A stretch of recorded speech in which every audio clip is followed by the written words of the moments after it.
Hi guys, and welcome back to the channel. This video footage is about me putting the subframes back into the car. Unfortunately, I lost the footage of the rear subframe going in. I managed to delete it, so that's a shame. But anyway, this is the front subframe going in, and I also dropped the engine in as well. Anyway, let's get on with the video.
Okay, so that's the weekend over.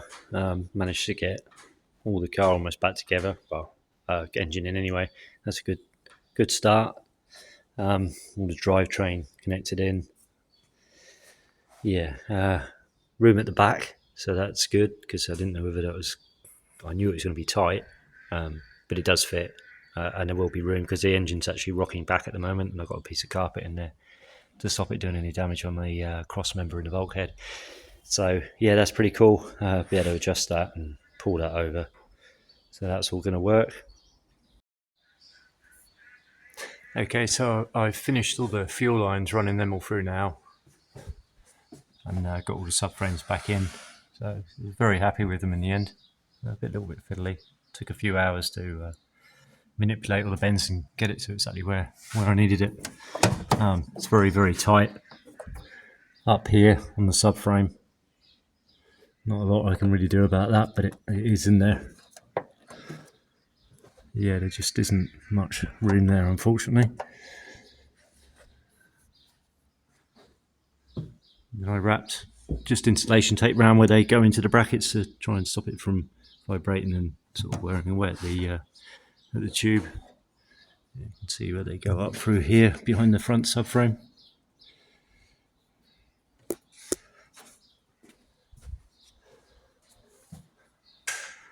Yeah, I don't know if you can see in there, and that's kind of where they terminate at the top.